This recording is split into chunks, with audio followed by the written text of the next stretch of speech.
What's going on, my friends?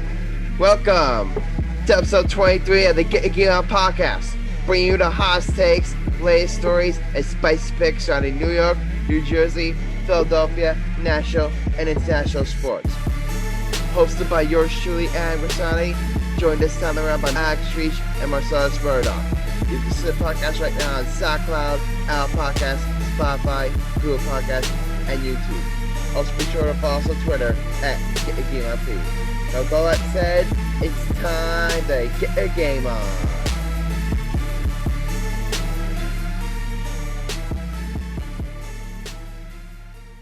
Guess who's back? Back again.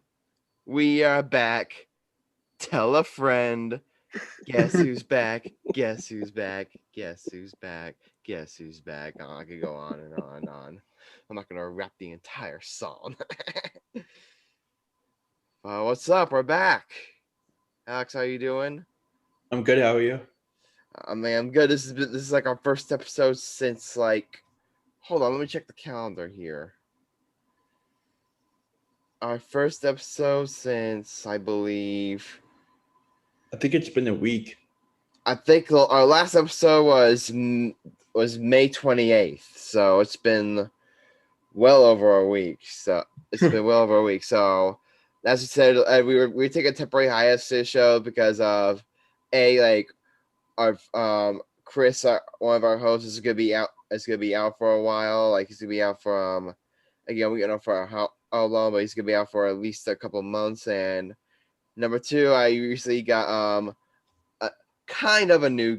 It's a new and it's an old gig at the same time. I am back covering the independent league baseball team, New Jersey Jackals. I told you about this last episode. It's a great opportunity covering them for Jersey Sporting News, and it's been a blast so far. I mean, getting to talk to all the guys at the Jackals again. I'm close. I at least know a lot of the guys there, a lot of the guys who work there, some of the players. It's been great, catching up with all of them, and it's been a blast. Teams actually been doing pretty good too. I believe they're 5-4 to start the year. Last time I checked. Did they have a game today? They had a game today. Unfortunately, they lost. Oh. It was on the road. So Mm-hmm. so I couldn't cover them. I mean, I can't. They play 2 hours away. I can't make that drive. All right, but we do have a very, very special guest joining us for this episode. Alex, you're the one who invited him on. Introduce our guest. So this is as what you call him on Twitter, the real Fresh Prince. And I've been DMing him throughout. I'm not sure how long, but it's been a while, and we've been talking Philadelphia sports constantly, and he's just been a great guy to keep in touch. And I felt like bringing him on here will be a great opportunity to get his takes on Philadelphia sports and what we talk about in the other topics that we have. And that, my friends, is Prince Brew. Prince, how you doing? Hello. How are you doing? I'm very happy to be here again. Thank you so much. No problem, Prince. It's great to have you on. First of all, I want to talk to you about what you currently do now. You're, I believe, the host and creator of the Real Time I'm with Prince Blue, it says on Twitter. Talk to us a little bit about that. Real Time Prince Blue is kind of a hodgepodge of topics, anything that draws my ire for the week. So if it's Philly sports, it's Philly sports. If it's somebody in the media I can't stand, it's somebody in the media. It could be well-cooked hamburgers. It's really just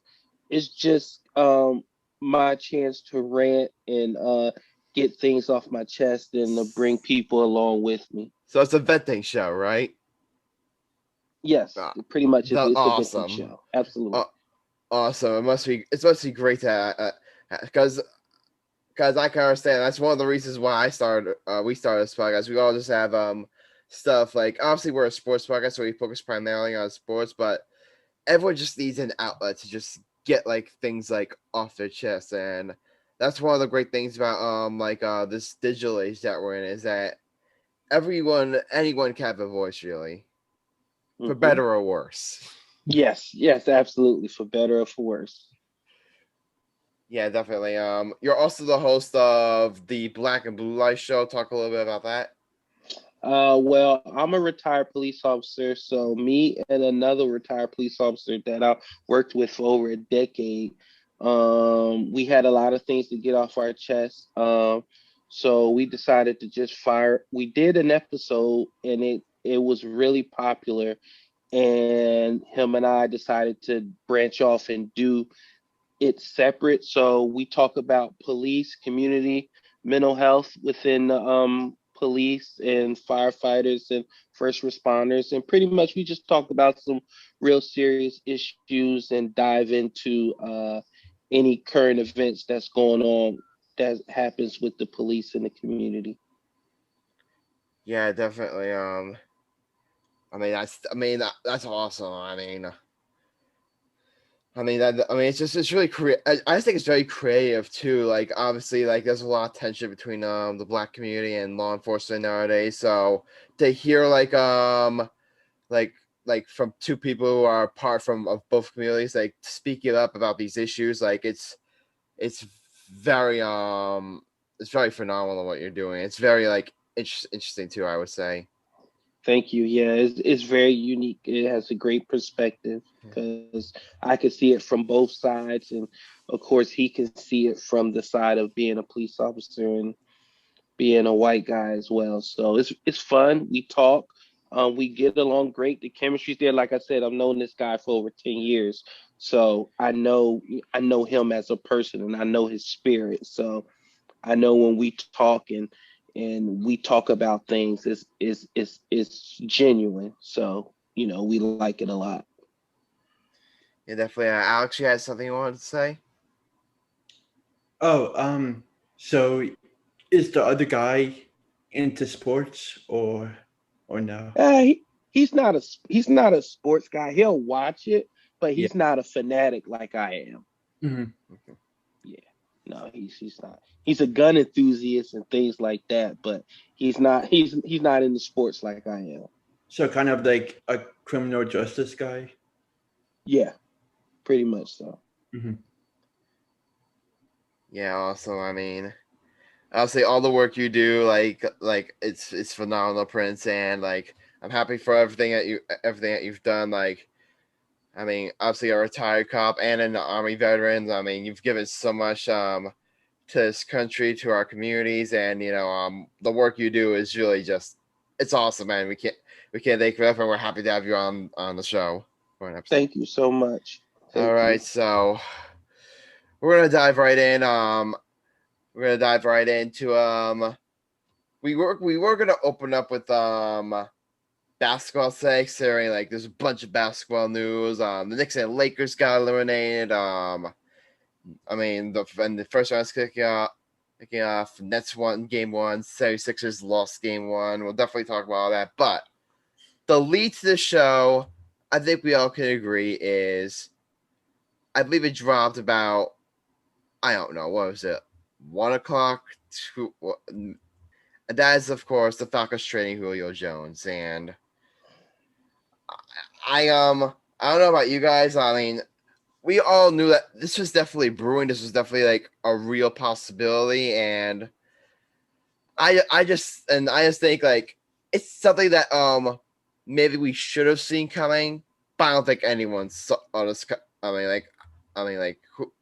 Julio Jones is obviously like, even though he's getting up there in age, I still think he's one of the better wide receivers in the league. And the fact is, they got a pretty good haul. They got too bad of a haul. They got a second round pick. They got a couple other picks as well. I'm trying to get the official terms here, but the link isn't working. So I'll get it to you when I can. But I just think like I have a bunch of thoughts on this trade. I mean, people are complaining like obviously Falcons fans aren't happy to see like Julio Jones go, and I get it.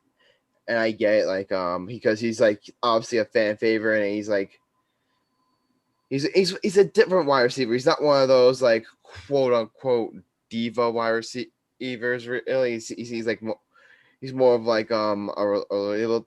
So I can understand like why Falcons fans are upset to see him go, but I think we all like should have saw this coming with like because the Falcons they're clearly going in a different direction. Like Matt Ryan's days there, we all know are numbered, and I think they're going towards a rebuilding phase. They're still searching for a young quarterback, so I just think this is like if I'm a Falcons fan, I'm upset at this move, but I'm also like it's a move that I can understand being upset, but in retrospect, I think it's something that we should have all seen coming. Yeah, it was definitely time to turn the page, and they need to start rebuilding. And how you rebuild, you get rid of your old guys, you start getting some draft picks, and you start getting ready to turn the franchise over. So it was definitely time. They got a second round pick, which is good because Julio Jones had like a $13 million cap hit, so they weren't going to get like a one or anything like that. So I think it was a great haul. I think it was a great move for the Titans. Falcons fans, look at Eagles fans. Just look to us and understand how it feels to trade people away in their prime or fan favorites. It happens. You'll get over it. I saw this coming ever since the 28-3 debacle. Like you don't have an all-time collapse like that and continue to go on and have a fruitful career where you were at. So it is what it is. Definitely. Alex, you has something to say? Yeah. So I found this financial paragraph about the team's salary. It says Jones, whose base salary of $15.3 million is fully guaranteed for this season. He was scheduled to cost the Falcons $23.5 million against the cap in 21, and his cap hit $19.263 million in 2022 and 23. By moving him after June 1st, it offers the Falcons relief against the cap this season because the dead money owed to him and would split between the season and next.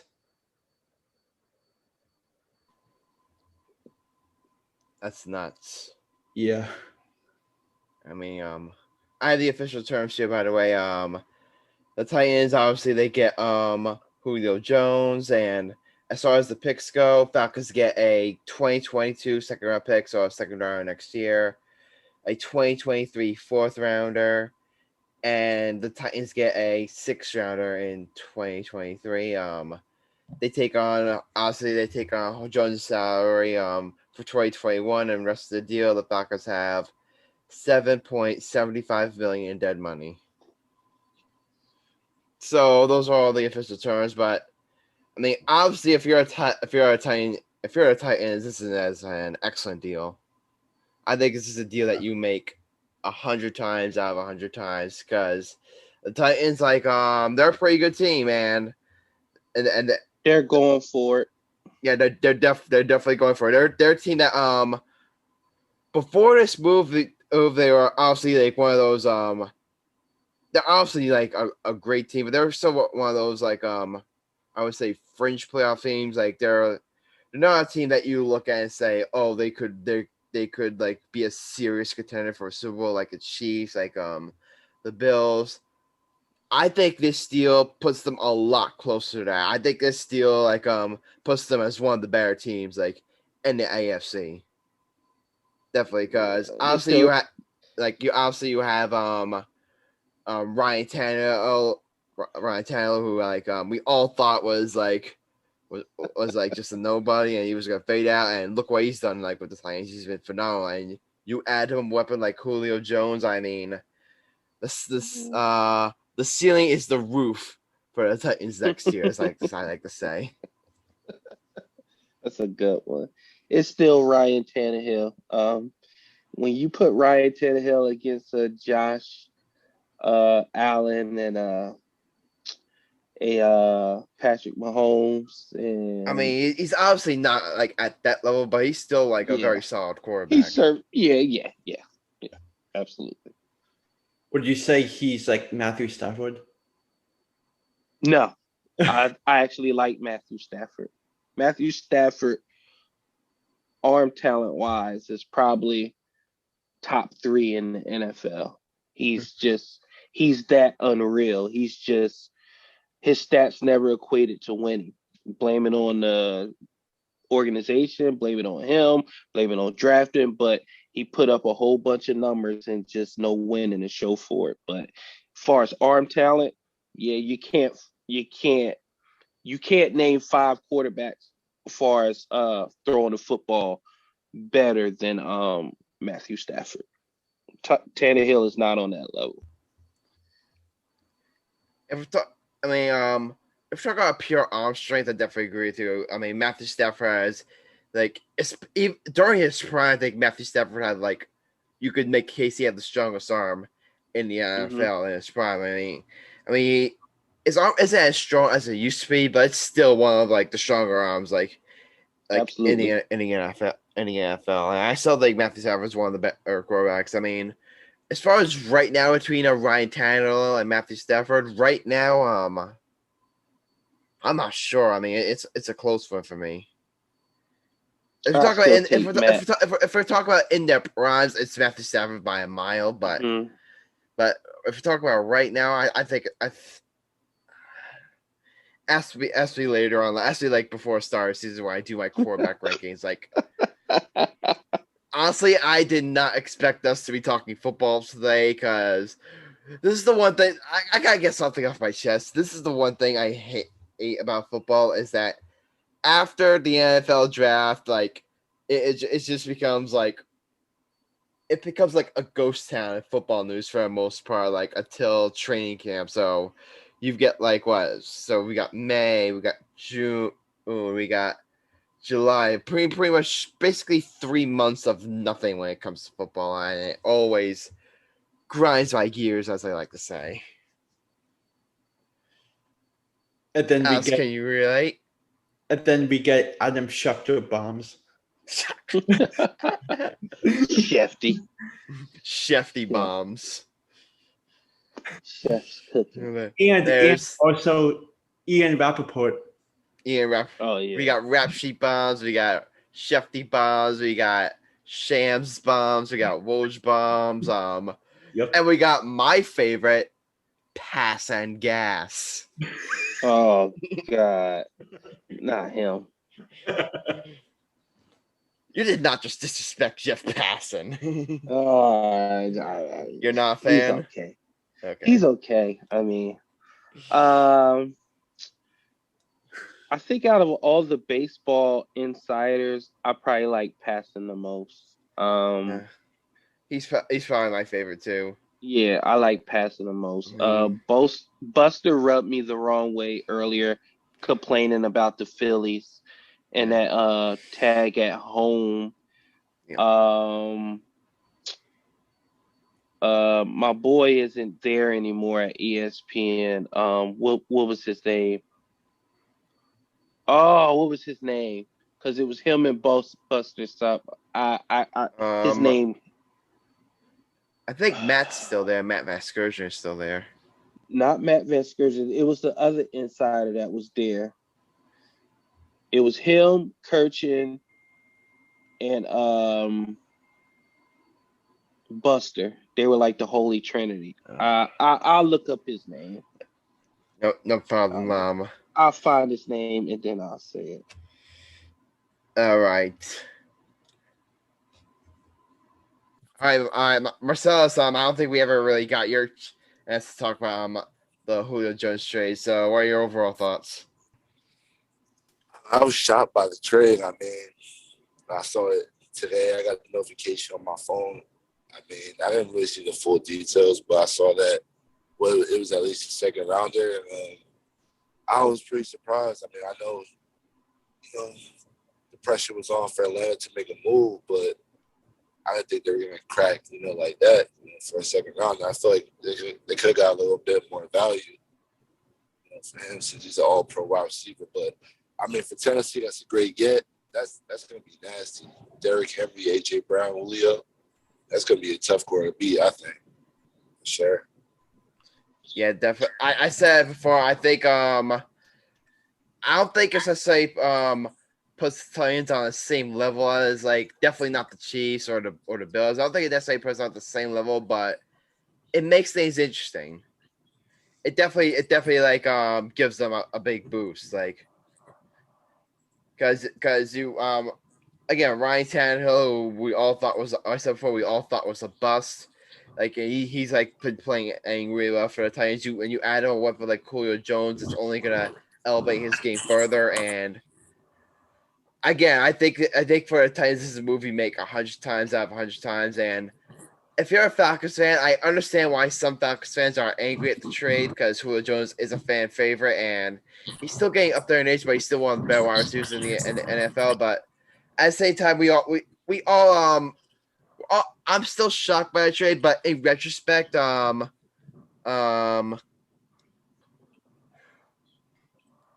do I word this? In retrospect, it's something that we all like should have seen coming a little more, because the Falcons, they're heading into a rebuild. Like, we don't know how much time Matt Ryan still has left. So I still think, like, I think it's a great trade for both sides. Obviously, it's a home run for the Titans, but if you're the Falcons, I just think it's a move that was just inevitable. You just eventually had to make.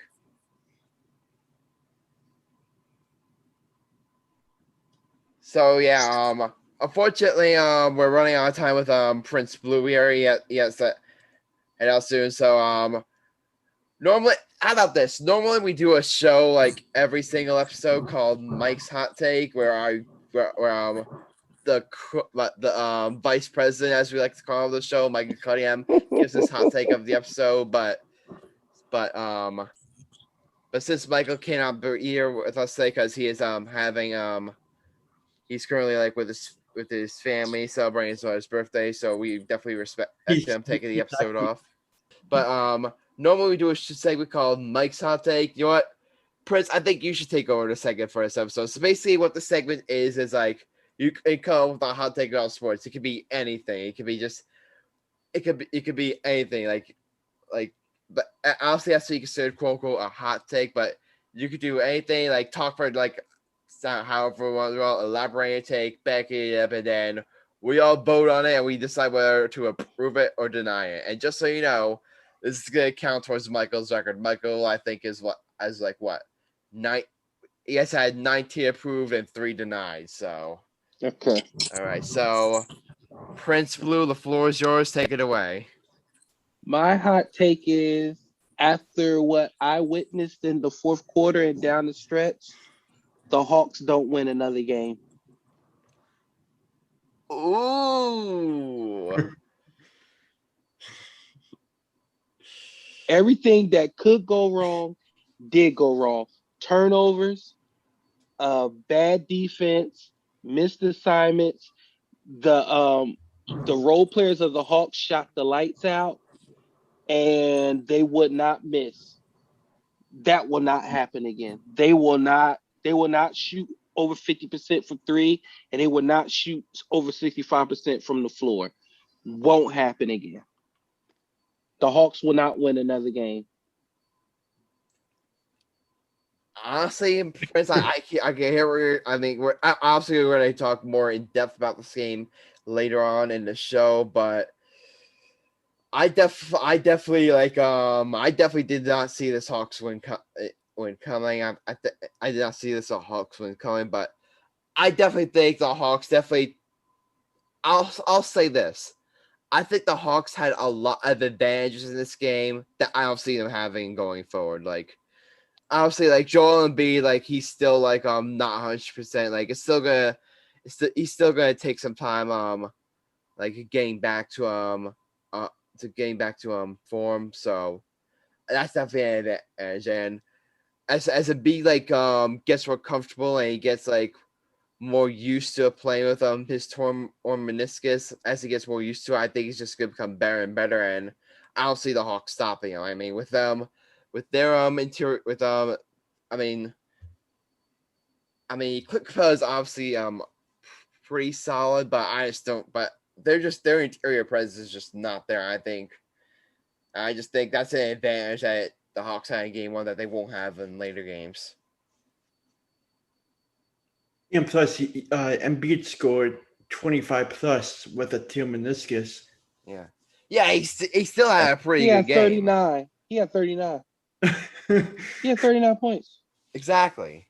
And they didn't talk about it because they was busy French kissing Trae Young the whole game. And B had the quietest 39 points I think I've ever seen. But they didn't talk about it at all because, the Hawks are the darlings right now. That's why they're not going to win another game. Embiid is stewing about that game. Tobias is stewing. Ben is stewing. Like, it's going to get ugly that next game.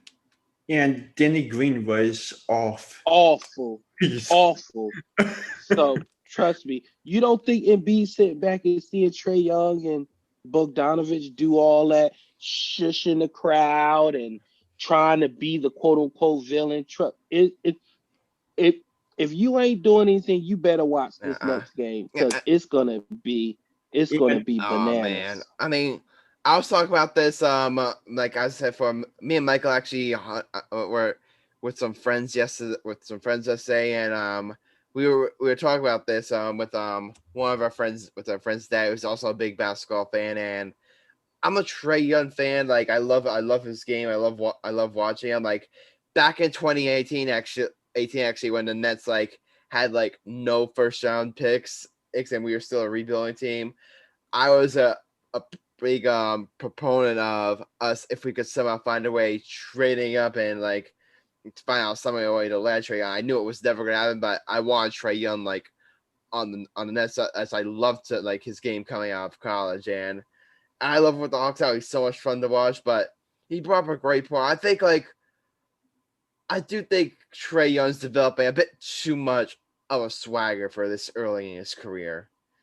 I think his ego is starting to get to him a little bit with all his antics at MSG, which I was a proponent of, because you need that type of mentality when you're going to playing in Madison Square Garden, especially after all this years. So I understand like Trae Young's swagger, how he feeds off it, but at some point, like, enough is enough, man. Like eventually if you go over the line with it, if you start to become too much there, it could get you in trouble. Absolutely. That's why I'm telling you, this next game is going to be bananas. All right, so is that the end of your hot take?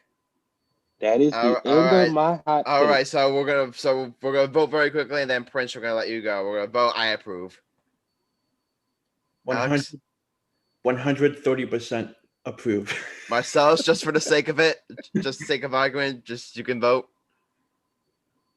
Yeah, I approve. All right, so unanimous approve.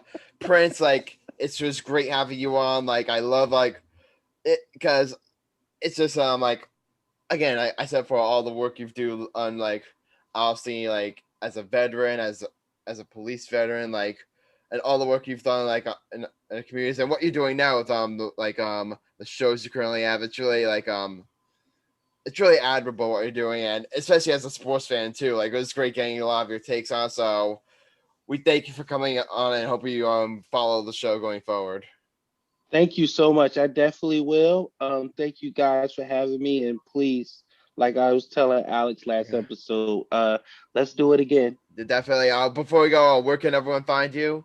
You can find me at Real Prince Blue on Twitter, Instagram, TikTok, and just Prince Blue on Facebook. And you can find my podcast on Spotify, Apple Podcasts, Google, all your regular podcasting hosting parties. That's where you can find me. All right.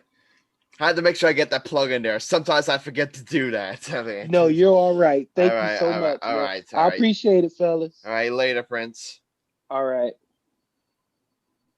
All right, that was Prince Blue. Like again, like I mean, obviously, great guy. He seems like a really great guy. Like all the work he's done, obviously, the real time Prince Blue, where we just like vents about stuff, and the Black and Blue Eyes show. Like, I'm definitely like once I have some free time, I'm gonna check that out because, as I said before, we all know like especially in the past year, there's been a lot of tension between like obviously law enforcement and the Black community. So it's like nice to hear someone who can speak like from like from both sides and is heavily invested in like making our society better and fixing like a lot of the issues that are in this and in law enforcement, like systemic racism, a lot of these issues like in our society that need to be addressed. So it's really nice that have someone like that, have someone like retired cop, army vet. I mean, he's given so much to our communities, this country, and what he does is just really admirable work. And he brought a lot of heat too when it comes to sports. So again, like great to have Prince on. Yeah, he's definitely a great guy, especially if you know the Philadelphia sports. Yeah. He's a go-to. All right, so you know what? This is just three of us. This is just three of us now. Me, Alex Marcellus. I'm gonna put my little friend Alexander Reich here on blast. I'm gonna put my friend here on blast because this happened, I believe, yesterday. I normally don't talk about like stuff we post in our group chat, but I gotta get this off my chest. So during the Nets game, like I couldn't watch the game because I was out with Michael and a bunch of friends. So I'm obviously like not watching the. Once again, I have no idea what's going on, and I look at my phone, and I see a text from Alex Reich. I'm going to read it to you directly. He says, "James Harden to our locker room. Good." Alex, what in the flippin' birds were you thinking, my friend? And I can understand you don't like New York sports. I can understand you don't like that. All of that is well and good. You celebrating an injury. Alex, my friend, I had no idea. I did not think you had that type of DNA in you. Like, obviously, you're a big trash talker. I mean, for all of you, Alex, like, for all those who are listening to this podcast, Alex seems like a very chill guy. And on this podcast, he is. He's very chill. He's very in control. In our group chat, he is by far the biggest trash talker on the planet. And all that was all good because, it's just shit talk, it's a bunch of guys, shit talking. So I can't complain. Alex, the moment you like celebrated another player getting injured, I honestly, I had no idea you could sink so low, my friend, and I am honestly very disappointed in you. So, do you have anything to say in your defense? Yes. Go ahead. Very good. It's a classic Philadelphia sports fan. Oh, so that's your excuse as a Philadelphia sports fan? And before the playoffs, I never wanted Brooklyn in this position. And I understand you don't like the Nets. I understand that. And I would rather see James Harden go than the Nets potentially making the Eastern Conference Finals. I can understand. Okay, let me explain. I can understand if you're a 76ers fan, like you look at that and say, okay, that's great news for the Sixers because like if James Harden's out, like it increases our chances of beating the Nets. I can understand that. My issue with you, Alex, is for you being so openly like excited about it. Like the first that is I feel like the first thing that you put. I mean, obviously, like But can I obviously, say like something? go ahead. I just did this to get on your ass. Alex, my friend, Alexander Reich. I love you like a brother. Go fuck yourself.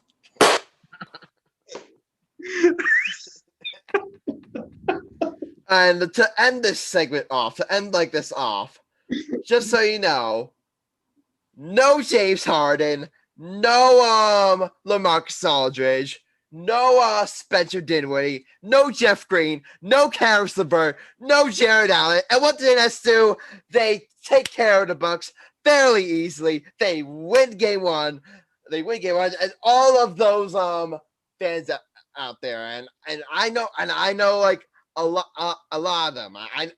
Some of them are even my friends, so I'm not gonna mention any names, but to all of them out there, you know who you are. To all of them are saying, "Oh, whatever the Nets do, like it doesn't count because like they trade for Jason Harden. Like it's unfair, even though like in 2016 they didn't have any of their first round picks and they built the super team from ground up. Like they act like their super team was handed to them and it wasn't earned, and because of that what they doesn't mean anything. So guess what? They have James Harden and they have any of the pieces for that, and they still took care of the Bucks fairly easy. So suck on that.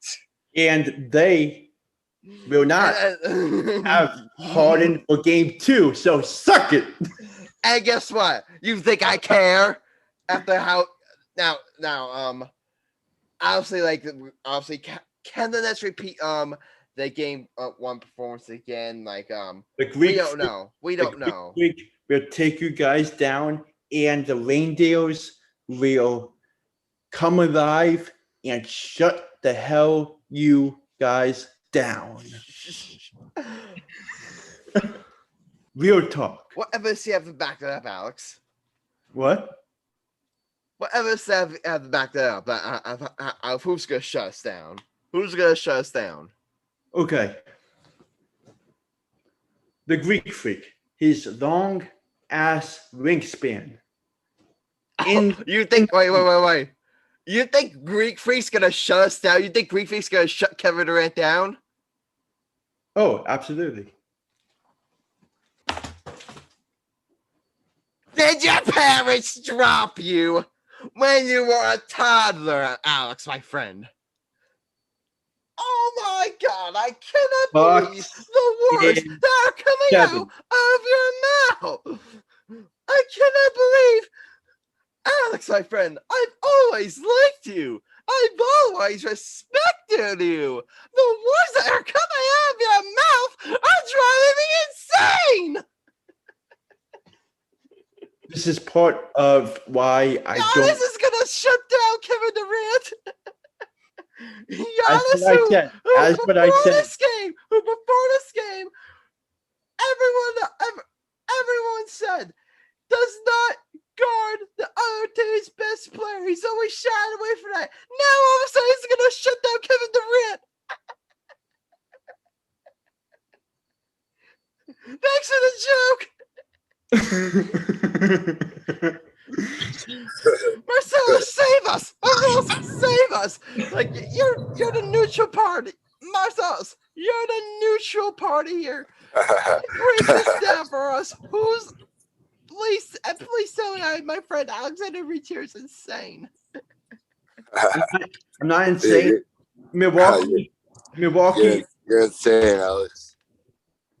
Marcellus, I love you. All I can say is fuck Brooklyn. You're insane, Alex. That's going to win that series. Let's say, Alex, just so you know, you said Giannis is going to shut down KD. You okay, pray with James Harden engaged, and what happened? Let me tell you. The 76ers lost game 1 to the Hawks. So you know what, my friend? Karma is a bitch. Let me tell you something. This is a completely different year with the fucking pandemic, and you guys like hearing my rant voice. And since it's different, I'm going the different road, saying Bucks in 7, bitch. All right.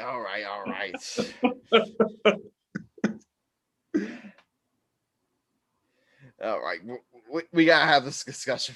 We have to continue discussing another episode because Hashtag we just let's go Bucks. All right.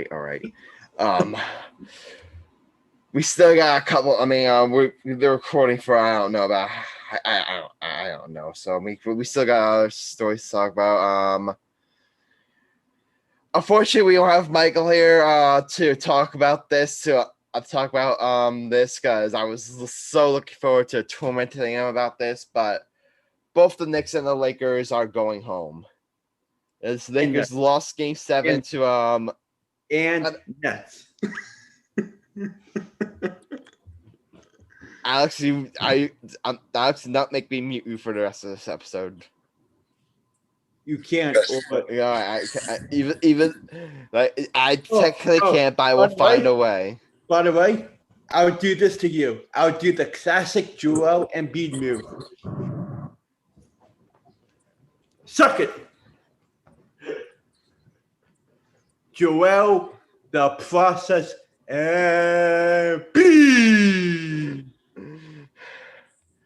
My God, my God, I wish Michael was here. He'd be going nuts right now. Yeah, he really would be. Marcellus, have you seen anything like this in your life? Have you seen anything like this in life? This man's going insane. I mean, technically I went insane too, but Marcellus, this guy's nuts. He really is. My friend Alexander Reich here is nuts. He really is nuts. Very nuts. Oh, I don't know what got into after all of this, it was all a prank. No, you can't have that prank, bro. You meant all this stuff, my friend. You can't. Don't be like a Michael and say when it says something, then like goes back and says prank. No. Don't. You made your statement. We know what you true thinking. And you know what? If you think that, like, that's fine. Just don't back away from it. If you think the Bucks are gonna win in 7, good for you. Yes. We will soon find out. So, to talk about to talk about the Knicks for a second here. Marcellus, you're aside from Michael, you're the biggest Knicks fan on this podcast. Obviously disappointing at a series against Atlanta. What were your thoughts? Trying to put my thoughts into. I don't even know. So about that series, I just don't understand. We beat them 3-0 in the regular season, so I didn't think it would be much of a problem in the playoffs. I'm not gonna lie, but I'm not gonna lie. Trae Young is like that. I think he's solidifying it right now. Play hard. Definitely excited to see. I like Atlanta. I think they're a very deep team. They're deeper than a lot of people think. And, Speaking of deep, the water bottle was not deep. Go ahead, Alex. The water bottle was not deep on the Hawks side today in the fourth quarter, where they almost blew the game. They cannot finish. They cannot fucking finish. We're talking. Alex, we're talking next. I'm gonna give my thoughts on the next, and I'm gonna give my thoughts on the next. And unfortunately, I gotta call out. I feel a little dirty doing this because I do like him overall. He's done such a great job. And he's obviously got a tremendous season. It's a big part of the reason why the Knicks put together the season they have. I think this series speaks volumes about about the future of Julius Randle. Because here's the thing. I think this series showed that you could be a gritty team in the regular season. You could be like that kind of grindy team in the regular season, and that's gonna get you somewhere in the regular season because that's gonna max out like your potential in the regular season because the rest of the teams like they know that the regular season doesn't mean much. The Nets know that. That's why do you think Kyrie already took so many games off in the regular season? Because they know that in the long run it wasn't gonna mean much. Why do you think like all these teams do lows magic? Because they know the regular season doesn't really mean anything like in the NBA. They know this. They know the regular season doesn't mean much. The Knicks, however, they took the regular season seriously, so that allowed them to max out the wins they could get. And again, I'm not trying to take any credit away from like what the Knicks did. That's at least not my intention here. I mean, Tom Thibodeau did an amazing job. He should win Coach of the Year. Julius Randle had an unbelievable season. RJ Barrett took a step forward. Derrick Rose, oh my god! I mean, I don't know about you guys. I think this is like some of the best like we've played. I'll talk more about this later on about Derrick Rose, but this is like some of the best basketball I think we've seen him play in his career since he was in MVP form. I think. I mean, he's just been phenomenal. But again, like we saw, but in the playoffs, talent like ultimately wins out because in the playoffs, everyone's playing hard. No one's taking days off, and everyone's fully engaged. And when everyone's fully engaged, the talent like in the NBA, the NBA is a talent-driven league. Like in the NBA, 99% of the time, the most talented players, the most talented team, will ultimately like win out. That's just the way it is in the NBA. And we saw the Knicks best player and the Hawks best player there, and we saw like it's a 9-day difference. Trae Young is just so much of a better player than Julius Randle, and that's not. I'm not trying to distract Julius Randle. I'm elevating Trae Young. Trae Young is a star level talent. Like he has the potential to be a star. He has the potential to be a superstar in this league. I don't see that same potential like with Julius Randle, and I think it's scary. Julius Randle for the most part struggled in this series. We saw that, so I think the Knicks going forward, like they've got a lot of nice young pieces. Julius Randle's a nice young piece.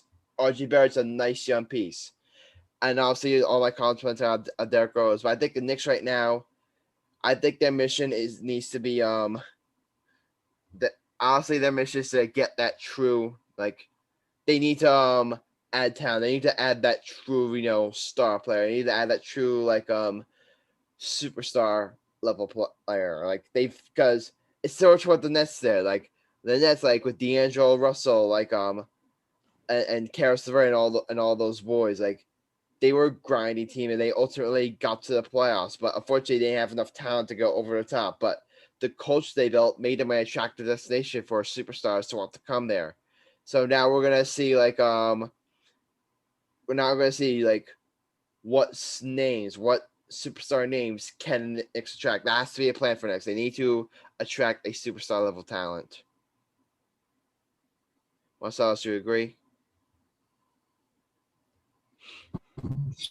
Yeah, I agree. I agree with everything that you said. But I'm really that's another thing that disappointed me. The way Julius Randle played in the postseason. I mean, he won the most improved player award, so he had a great season.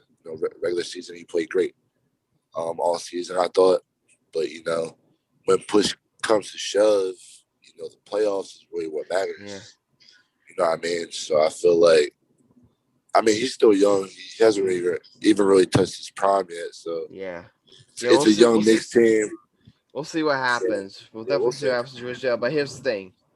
Marcellus, like, in all fairness, do you ever see Julius Randle being the best player on a championship team?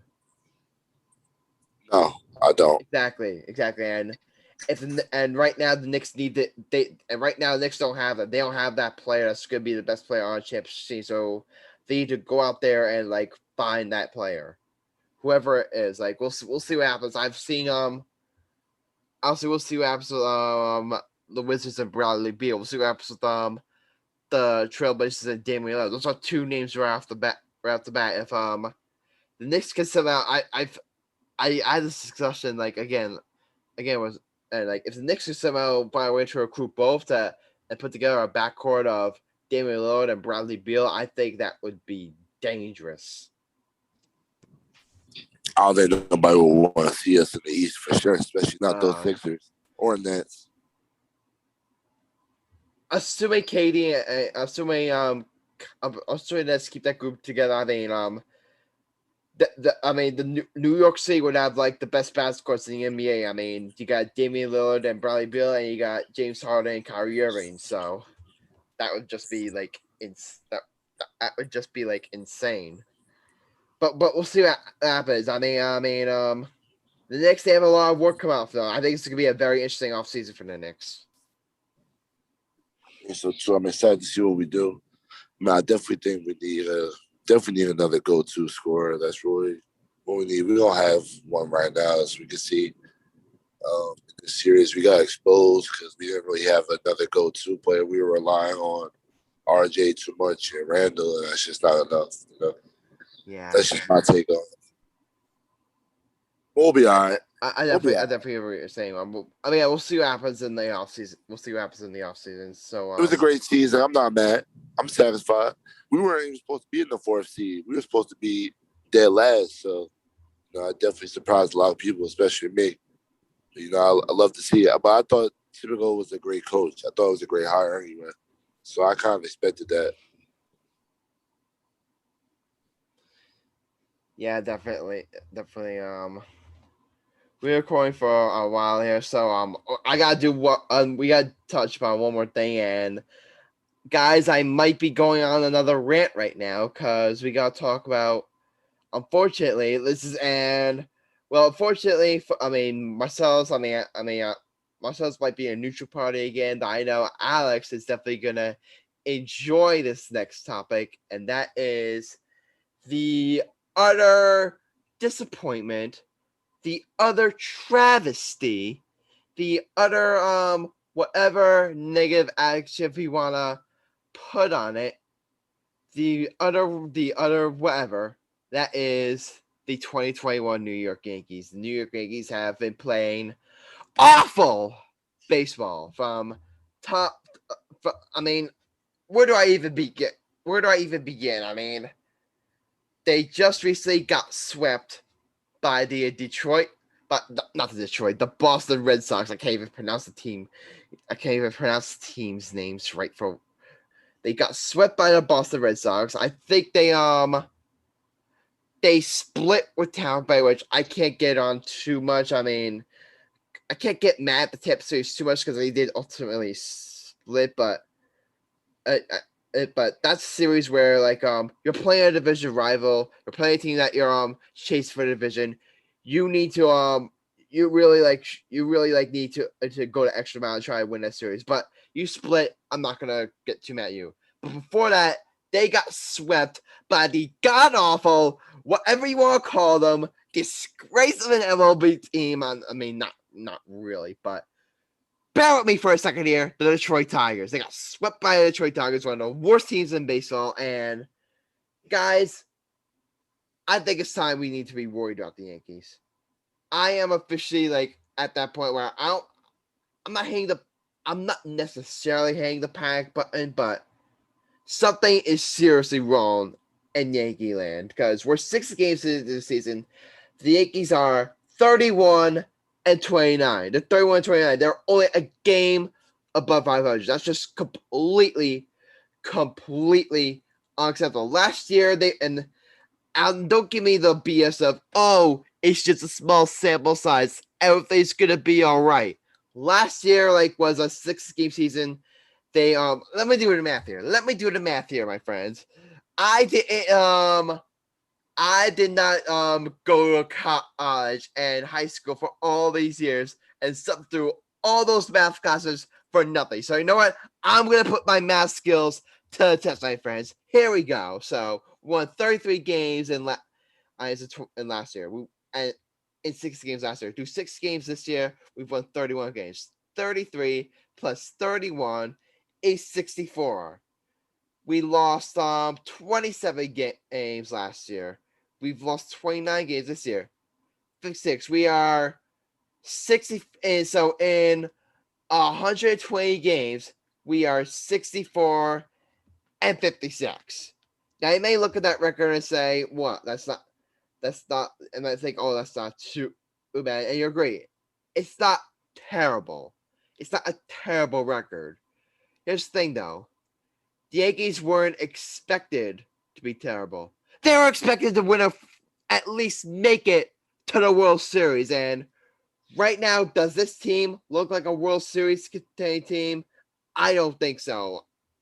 And we all know, and we can think about the reasons why they're not a World Series winning team right now. We can think of all the reasons why. I have a bunch of reasons, but here's ultimately the big problem. They're not hitting. That's ultimately gone.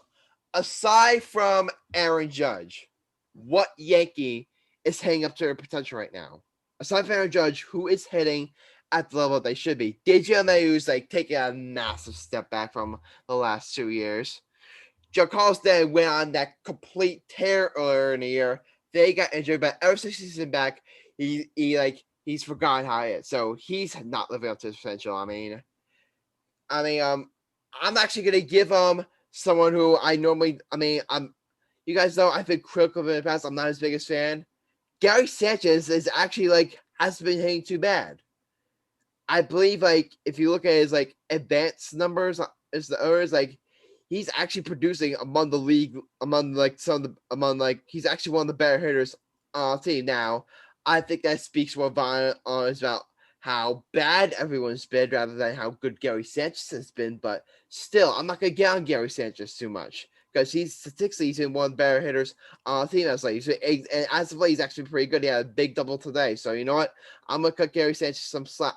He's actually hasn't been doing too bad. So another guy I'll give some slack is Gleyber Torres, because I've been critical because of his power stroke is completely gone from last year's. But you know what?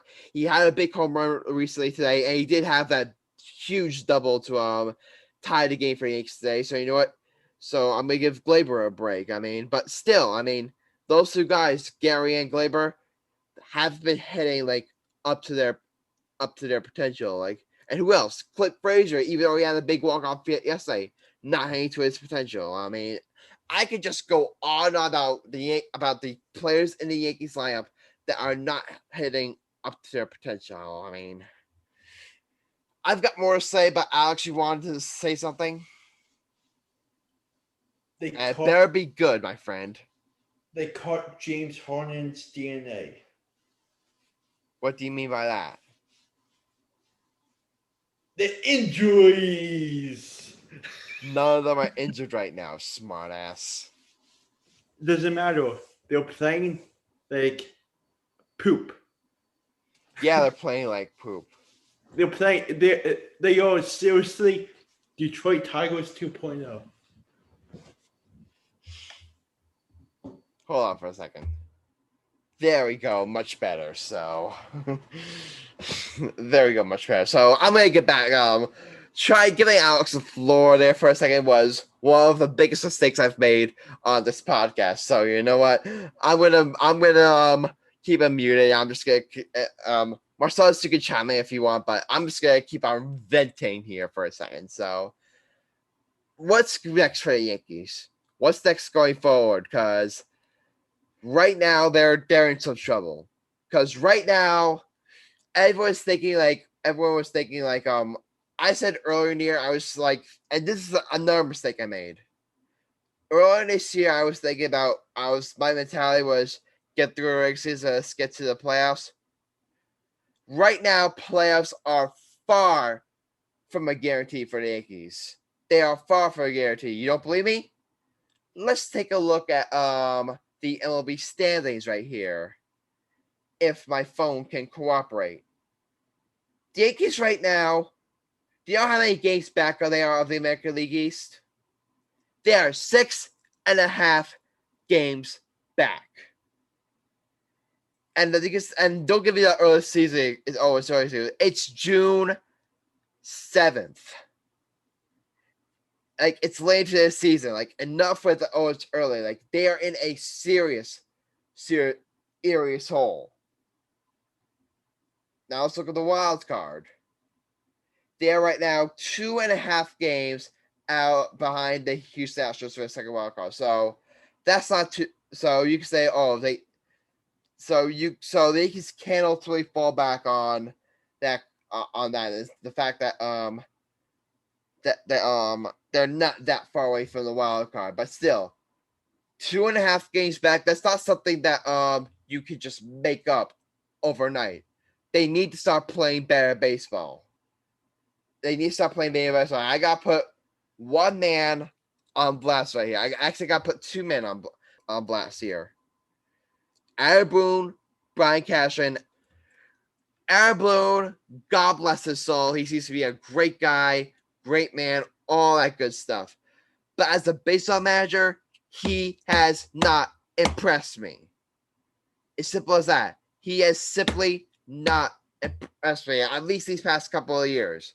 In 2019, I'll give him credit. He was phenomenal. The way he managed that team with all the injuries, in my opinion, he should have won Manager of the Year that year.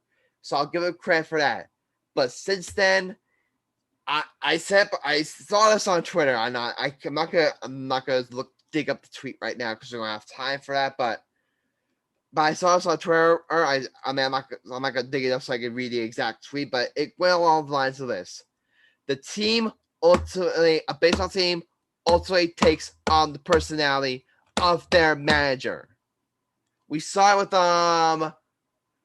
with even though both teams cheated. We saw it with the Houston Astros with AJ Hinch, and we saw it with the Boston Red Sox with Alex Cora. Both of those managers had the pulses of their clubhouse.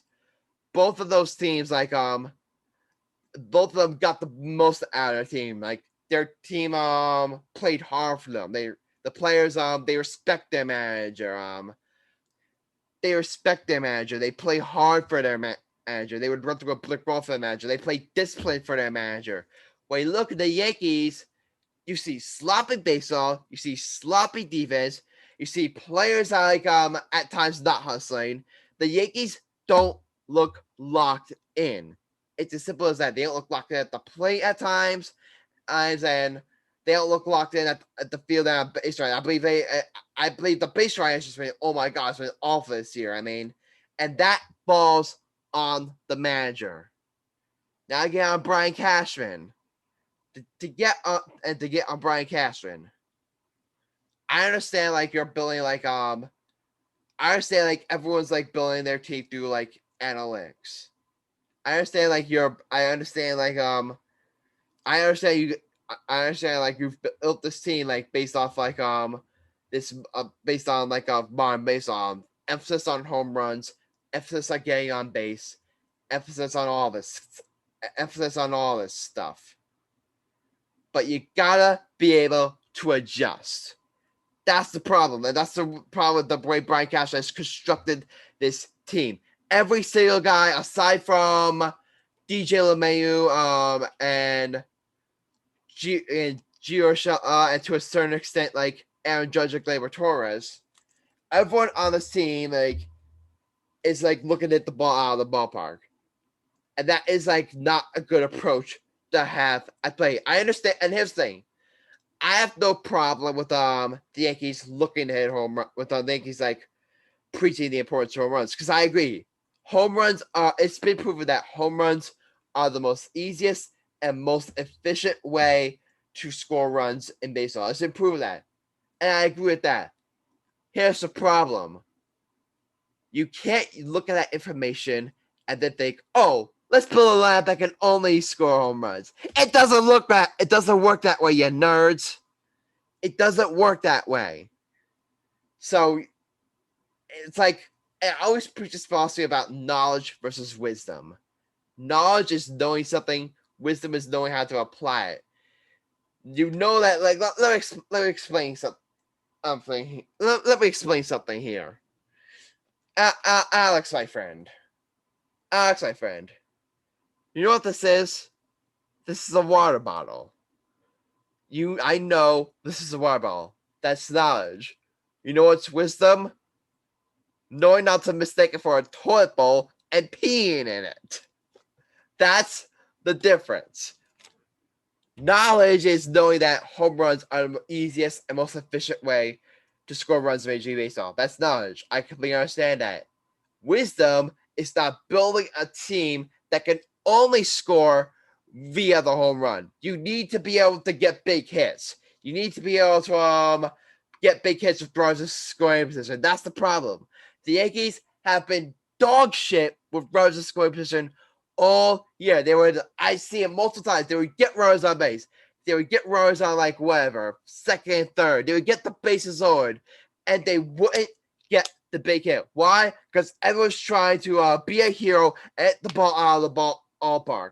When your runners are second and third, when your runners on when you have the bases loaded, I'm not gonna be this guy who says, "Oh, just put the ball in play," because that like opens up a player's or box problems. You could get into a double play. Like, but here's the thing. There's a balance. You can avoid the double play. You can look to make hard contact, and you can look to not be a hero, hit the ball on the just put a good swing on the ball. Get like the double with the bases loaded and like score like 2 to 3 runs. Get the single at runs on second or third, and you get 2 runs. You don't have to be looking to launch the ball 500 feet every single at bat. Like, that's just like, it's extremely flawed baseball. You look at other analytic teams. The Dodgers aren't like that. Like Cody Bellinger and Mookie Betts, both those guys, like they know, like all their players, like they hit home runs, but they get big hits. They get hits with runners in scoring position. They do all those things. They still find the ways. They don't necessarily have to hit home runs in order to score runs. Tampa Bay Rays, they're an analytically driven team. And the same thing, and they're locked in defensively. Like Kevin Cash has the pulse of their team. Like he has the pulse of their team. They play discipline for him. I mean, I could go on and on and on about all the problems I have with the Yankees right now. I mean, it's just not looking good for them, and things need to change ASAP. Because if they don't, like, this team could be in serious danger of missing the playoffs.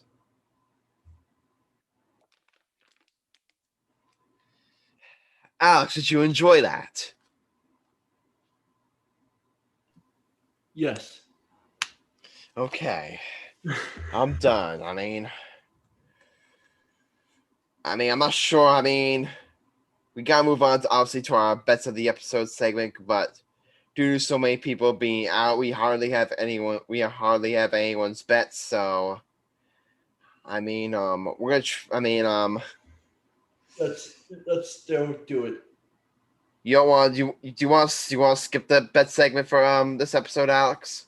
No. No, as in what? He wants do so As in, I don't want to skip it. all right, so we won't. Here's the thing. So we won't skip it. We're gonna So to recap last week quickly. Here's another thing that pissed me off. I had the Yankees over the Tigers on my line and the under in my bet. And that was the game where Justin Wilson, who I'm completely done with, by the way, gave up that walk-off home run and cost me my bet. So I'm going to calm down. Okay. Alex, you had the Astros over the Padres, money line, 8.47 points. Chris had the Grizzlies over the Jazz, money line, 18 points. David had the 8. David was the only one who actually won a bet last week. He had the A's over the Angels on the money line. He added 7.04 points. Alex lost his bet. Chris lost his bet. Marcellus lost his bet. Nets over the Celtics. I believe that was game 3. Nets lost that game. I forget what game it was, but Mike got the Knicks over the Hawks on the money line, and he lost his bet. So, quick update on the standings. Davis takes first place, 16-6, 13.64 points. I am in second place, 11-11 record, 13.22 points. Michael's in third place, 12-10 record, 113.71 points. Chris is in fourth place, 10-12 record, 96.58 points. Marcellus is in fifth place, 13.9 points. 13.9 record, 73.28 points. Alex, my friend, you remain in last place, 7-3 record, 53.75 points. So, all right, so we're gonna make our bets very quickly here. I've got my bet is Kyrie Irving on the over for game 2. The over and under right now for Kyrie Irving is 28.5. With James Harden being out for tomorrow, I definitely think Kyrie Irving is gonna take a step up. It's gonna definitely have to step up. I think he will step up. I think he's gonna have a big game. I got the Kyrie Irving over 28.5. And for our Chris's bet, since what we're gonna do right now is if Chris obviously Chris is very busy with his job, so if he can't get his bet into us, I'm just gonna cover for him and make his bet for him. And Chelsea, Chris, if you're listening, Chelsea, I'm not gonna sabotage you. I'm gonna make sure I make competent bets. Trust me. So for Chris's bet, I'm gonna go the Suns on the spread over Denver Nuggets in game 1. Okay. So, and we also got unfortunately Marcellus had to leave the show early, but he did get his bet in. He has the Nets money line in game 2. Mm-hmm. So, Alex, you want to put your bet in there? Yeah. I was gonna do the over in total points of the Bucks Nets game. I was actually thinking of that too. of that one too. Yeah. So, all right. So, I like the bet there. Unfortunately, we still don't have Michaels and Davis bets yet. So, if we do get those in, we will let you know on our Twitter, just at Get Your Game on P. So make sure you keep on us on Twitter because if we do get the bets in, we will let you know. We'll probably send out a tweet with their bets. If we don't get theirs in, we're just gonna give them NAs for the week, and they'll have the opportunity to make 2 bets next episode. So fun episode, I would say, Alex. Yep. Yeah, obviously we have our disagreements, we have our rants, we have our stuff that we we have our moments of where we really lose our cool. But as you all say, I've had this experience before doing college radio. It's all just for fun. On the podcast, we may seem like we all hate each other, hate each other's guts at times, but it's all for show. Alex, my friend, I love you like a brother. Never ever forget that. Like that. It's been a blast. This is just such a fun episode. I can't wait to edit this bad boy. I wonder how long it would take. Oh my god.